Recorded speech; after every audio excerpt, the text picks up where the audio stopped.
नमस्कार शेतकरी मित्रांनो. वातावरण कितीही बदलत असलं, आता सध्याचा विचार केला तर प्रचंड पाऊस आहे.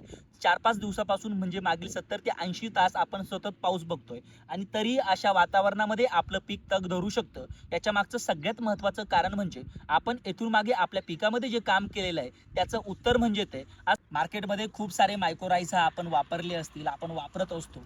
बऱ्याच वेळेस आपण पहिली ड्रिचिंग असेल किंवा दुसरी ड्रिचिंग असेल, याच्यामध्ये मायक्रोरायझा आपण वापरत असतो. आता मायक्रोरायझा बऱ्याच कंपन्यांचे खूप सारे उपलब्ध आहे, पण त्याचे खरंच रिपोर्ट आपल्याला भेटतात का, ही सगळ्यात महत्त्वाची गोष्ट आहे. रूट डेव्हलपमेंटसाठी आपण ह्युमिक असेल किंवा इतरत्र ज्या गोष्टी आहे त्यांचा वापर आपण आपल्या ड्रिप ॲप्लिकेशन असेल किंवा ड्रिचिंगसाठी करत असतो, जेणेकरून आपल्या पिकाच्या मुळांची योग्य वाढ व्हावी, हा आपला प्रथम उद्देश त्या ठिकाणी असतो. आज तुम्हाला अशाच भन्नाट एका उत्पादनाची ओळख मी करून देतोय. ते उत्पादन आहे PI इंडस्ट्रीजचं मायक्रोरायझियल बायोफर्टिलायझर, जे सोल्जू या नावाने मार्केटमध्ये भेटतं. हे 100 ग्रॅमचं उत्पादन अतिशय पॉवरफुल उत्पादन आहे. याचा फायदा नेमकी आपल्या पिकासाठी आपल्याला काय होतो ते थोडक्यात जाणून घेऊया. सोल्जू SP मध्ये वापरल्या गेलेल्या आयरॉक टेक्नॉलॉजीमुळे 100% प्युअर इंडोमायक्रोरायझा आपल्याला भेटतो, ज्याच्यामुळे फार मोठ्या प्रमाणात मातीची सुपीकता त्या ठिकाणी वाढते. आता हा एक इंडोमायक्रोरायझा आहे जो 100 ग्रॅम मध्ये आपल्याला भेटतो. सोबतच याच्यामध्ये बेनिफिशियल मायक्रो ऑर्गॅनिझम्स कंपनीनं टाकलेले आहे. त्याच्यामुळे सुरुवातीच्या अवस्थेमध्ये आपण आपल्या पिकामध्ये 100 ग्रॅम प्रति एकर ड्रीप किंवा ड्रिचिंगने याचा डोस देऊ शकता. डोस दिल्यानंतर फायदे आपल्याला हे होतात की आपल्या पिकातील पांढऱ्या मुळांची वाढ जी आहे ती योग्य प्रमाणात होते. चांगली पांढऱ्या मुळांची वाढ झालेली आपल्याला त्या ठिकाणी दिसते. दुसरी गोष्ट बघायला भेटते की जे काही न्यूट्रिशन आपण आपल्या पिकाला देत असतो ते न्यूट्रिशन झाडापर्यंत पोहोचवण्याचं काम हे मायक्रोरायझा त्या ठिकाणी करतं. कारण झाडाच्या मुळांची जी सुसंगती आहे ती वाढलेली असते. मग अशा परिस्थितीमध्ये आपण दिलेलं न्यूट्रिशन चांगल्या पद्धतीनं अपटेक होऊन आपल्या पिकाला त्या ठिकाणी भेटतं.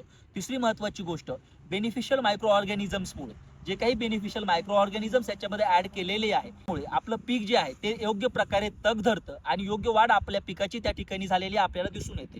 आणखी महत्त्वाची गोष्ट अशी आहे की याचंच एक ग्रॅन्युअल व्हर्जन आपल्याला मार्केटमध्ये भेटतं, जे 3 किलोमध्ये आपल्याला बघायला भेटतं. त्याचा जो वापर आहे तो आपण कुठल्याही बेसल डोसमध्ये, जे काही रासायनिक खतांचा डोस आपण सुरुवातीच्या अवस्थेमध्ये आपल्या पिकाला देत असतो, त्या ठिकाणी त्याचा वापर आपण करू शकतो. आता मायक्रोरायझा बद्दल जर सांगायचं झालं तर ही एक प्रकारची बुरशी आहे, जी बुरशी झाडाच्या मुळांशी फैलावते आणि त्याच्यामुळे झाडाला एक सपोर्ट तयार होतो आणि झाड जे आहे ते योग्य प्रकारे न्यूट्रिशन, वॉटर या सगळ्या गोष्टी अब्सॉर्ब करतं आणि त्याचं सरळ उत्तर आपल्याला आपल्या झाडाच्या ताकदीमध्ये किंवा झाडाच्या डेव्हलपमेंटमध्ये दिसून येत असते. अशा पद्धतीनं तुम्ही सोल्जू हे एक अतिशय पॉवरफुल मायक्रोरायझा आहे. त्याचा डोस आपलं कुठलंही पीक असेल तर त्या पिकाच्या कुठल्याही अवस्थेमध्ये देऊ शकता, पण सुरुवातीच्या अवस्थेमध्ये दिल्यानंतर खूप सुंदर रिपोर्ट सोल्जू या मायक्रोरायझाचे आपल्याला आपल्या पिकामध्ये बघायला भेटतात. मग अशा वेळेस तुम्ही जे काही मायक्रोरायझा वापरतात त्याचे खरंच रिपोर्ट तुम्हाला दिसतात का, याच्यासाठी एक ट्रायल म्हणून मी तुम्हाला एक गोष्ट सांगतो.